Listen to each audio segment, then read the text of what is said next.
Chapter 1 Sana bị zoka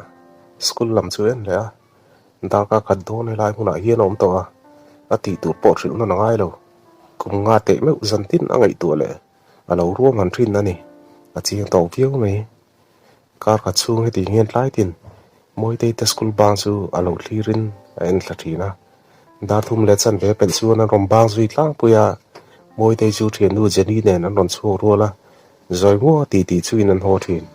jeni len chuan beng khat ni in an in ama sak zo ko vain ho tlang lovin jeni te na chu na peng fowa chumi nu in jeni te in pi do bastana ba sam pain stana vai putar big zor chu le nge nge ya ba sa lo kal ve le lutin an in sak thlenga chu phai thin ni e a ra chi khop mai a mel ma pa fanu ani ti po a theng hin ngai hek lo chumi tlai po chu ni dang ang pokin luang takin thil chu ani dan tur pa ngai chu na kala la do lek atang chu na kar chuan chu high school play role pani chu zui sera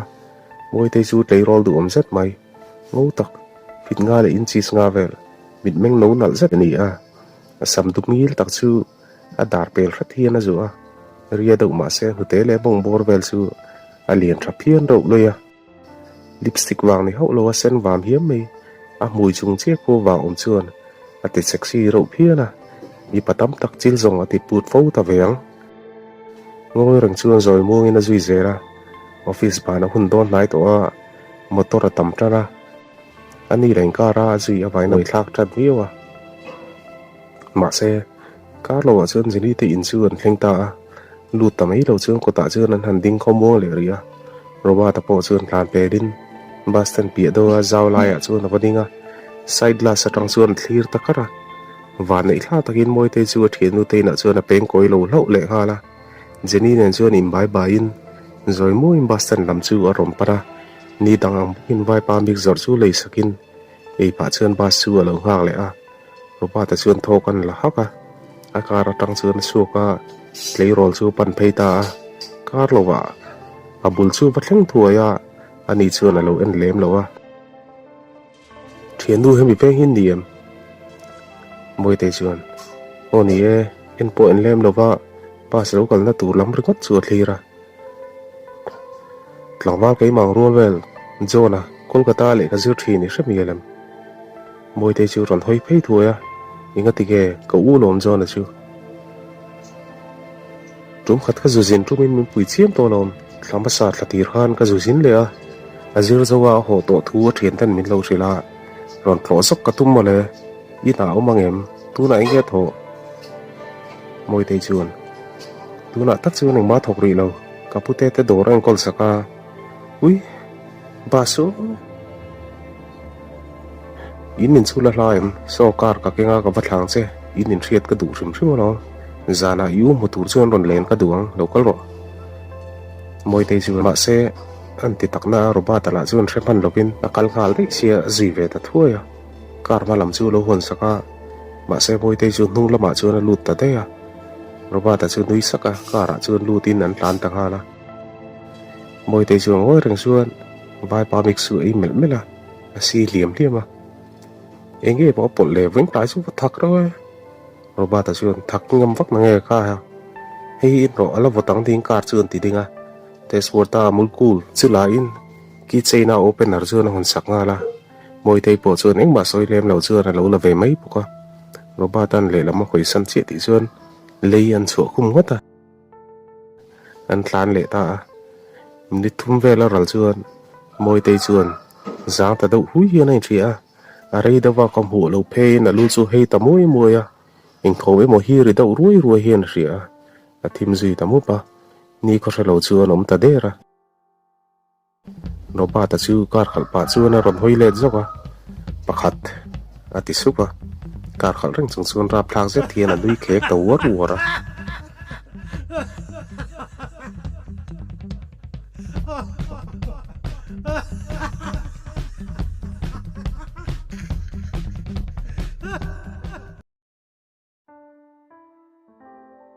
akar nung lam chu en le zeu zeu thina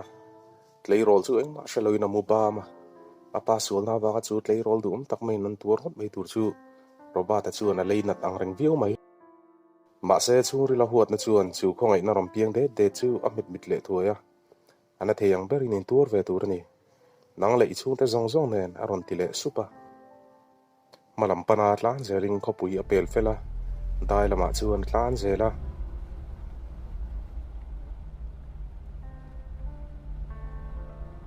bulran na rubata chuan class ban chuan school sira bike da chu start sokin thian dang ten an lo kha na Walbank Road lampan chu rubata te chung ko hi chung ko van tlang tak mai niin ama chau hi fan nei avai na nu le pa point an duat le a apa chu magistrate niin anu eroin dor kaya anu te lam hi thla tu te tok khopui anana na chuan milun lo ni bok an di nen mitin thriat an ni a apa ero thingtlang lam atanga har sa taka le kha ron zero ni anu te in huai ron luin chu te tanga tiang hi thleng chhota an ni apa chuan ha tho lama adik ema vain a lar le a dik taka ro rel da kalpui thin awang ero chuan million tam tak ho tu po anga le a engte waka ani chuan angai san lem lova atlan zela thian ten an lo nga na mun chu wa thlengin an hanim peluama poisa te da khamin an ti thin danang chuan a in tlan siak le a ama han le pel thei hi an omai lo wangin chumi tlai po chuan a konfi le a ma se kong chan ve lan tlan lai chuan an hnung loka a hriat ngai lo bai pakhat hi ron tok pura a ron phadon dera ril ru pe zokin ni po chuan a bike chu a khal sau sawa ma se chu a hriat ngai lo ron tel thar chuan koi ni an tlan le chuan al subject chuan a ron le pel tabaya thei top chu a han chu a le pel thei ta hlek lova rei lo te a to pan thlenga roba ta po avoi khat na ta na poisa da kham chu a chan ve ta chu ron tel thar pa chu an education minister fa pa hi lo ni a no pan lai atanga phai ani awain an thal tu klom lem lo chu mi tlai atang chu an tlan siak dan po adang ta hala ama kha chu mi tang zo in pan hi na din mun ai chu kha ni bera tu na chu mi tang tan po pathum na ba pai sei thei ani talo roba ta ang thawa thiam mi thar nei tatlat mai khodai vela reilo te an right ko le nu chuan an hodar ta a lai lam dar nga le chan ve vel ni a roba ta chunin lampan chuan a tlan para ko na thlenga bi an lo tam vak lo a ding lama koin anin lampana metal rota chuan zoi muang deuh zawk chuan tlan zela mak ang reng tak main kot lai vela chuan mi an tlem hle a re phian mai boka kong pem pakhat an kol chu le chi chu ama do chu mi pui tam zet hian lo phumur mura an in a thleng trep to ma se bike chuan a kal lang thei donin na lang talo I thren ka chu malam pan chuan an tlan phea a then an rom phei let ve thung boka an buai mel le bike ka kal thei ani lo ba ka chan chin thiat chen a du bok awang chuan a bike chu rem chang lai a hungin malam bi pui phem rum bur chu a pan phei ta a pakhat rom phei chuan pan hi chuan la chuak to pa beran lam bulo ani o me aron tilang langa chung lam an hoi chu chu mei khudum cha zet hi malam dawa chuan a lo jam chho mup mupa thil thleng om ang po chu arin riat thei tamaya mi kara chuan in zep phei zela an tam to le a mi tongvel chu ngai thla phei pa zela tlangwal pakhat chuan amak khop mai aning khapon lama kal ani o masin midang ompui nula le nu ber khazu be tu ma mu an dia mak deuh chu thom ho eng manim bel lo ni roba ta mu chu at sei lai top chata ariat noi kwal ta vel mai maya mi tang po chu ama chu an ron hu ve a an hu ve le chun zoi te nen thil rut ta sap sapa ama nai ber ne na chuan ei enge om zia in kang em di tu te in nge akaron ang zoya chang ta lo chun huai lama bi san de a mi tang po chu ama le ma lam do mai kum da lam chu an hoi san ta zo ka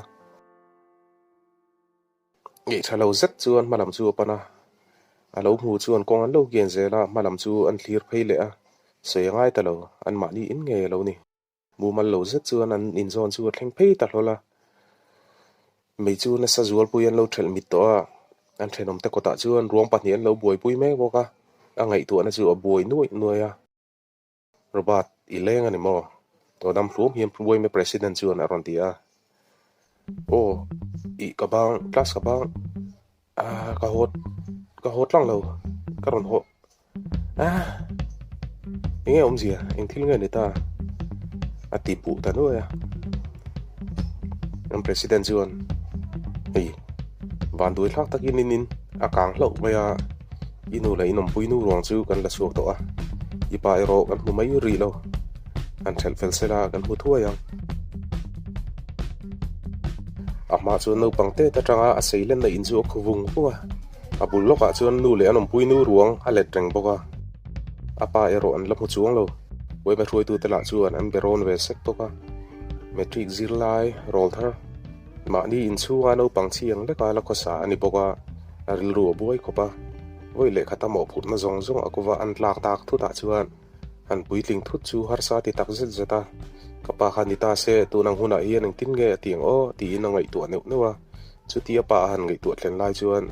tu na ruang po mu ala ni lo thu te angai tu a bianga chuan mi tui ron luang ta zung zunga in ti pachan har sa ti tak zeta hon na ron rituara ama kong khoi atang chuan sumo ron lang hlola robata po chu ngai tu na tang chuan aron har chuak hlola motor chu ma ai chak chuan a khal le ta para wat na li rakhat mit meng chuan klei rol phur ni ko thelo pambu ba chu zumel le zoka voi ni hi ruwa man na tam tak len chuak tu ra bul tran ni ani hun rei tak alo en thlak to awai moi te ni leng hun man dan a hra chiang le a bas na han vai pa mix zor kha a le le ngei dong ti ria in vai pa chu poisa pe in chu bitlaya moi te mix lei tu ra chuan chili powder thak ber chi atel tira vai pa po chuan thil poi tak ani hre hek lo le poisa kar khat don po a tho chu lo tur pe kan ni bok nen alo rem ti ve mai kha ni a ti chuan ruwa man in engkim bakala ado soi chu ring moi te chu akara aphura vai pa marcha pon ana aron thoka ama alo khoi dang lam to amul kul chu intirin ti hian ni ko thalo in a mel pa fanu chu kidnap fel dera adam le thi po azangai na liu liu in khatanita ko pui dai mai a anti kuan lu na peng chu thlenga akar chu muang deuh zokin a khalta a reilo te a chuan an farm house chu thlenga ani chu chuakin farm house kong ka chu va honga aron le ta kar nuwa tlei rol chu ne zet thian a pom chuak ta nola in chunga chuan a lu pui ta a tlai lam dar nga le chan ve ania moi te la holo awang chuan anu chu a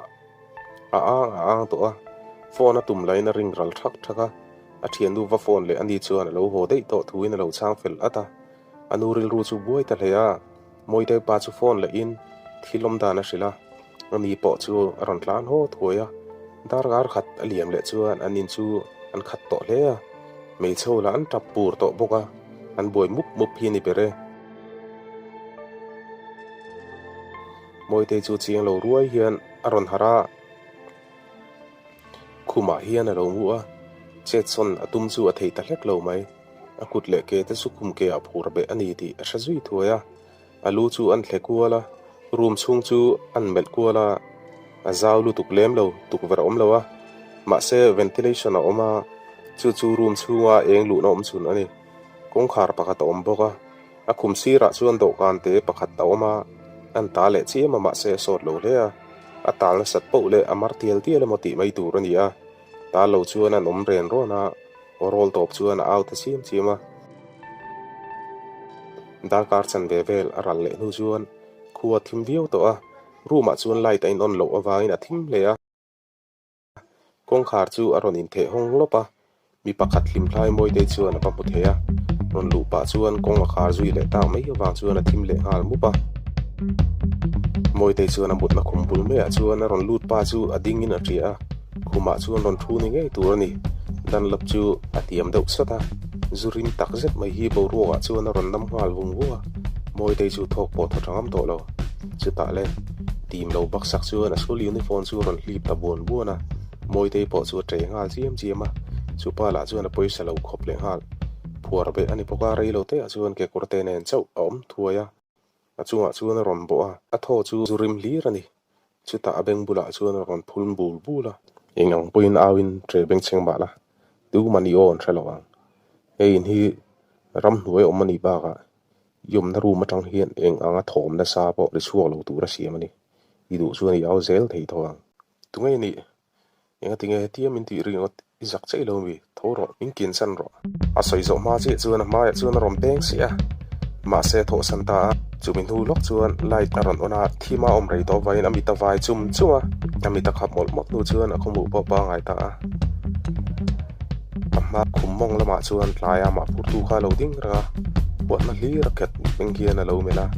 khu mà chuan ron lon tai le na thom toin bel chun chu ron phi thla ta lopa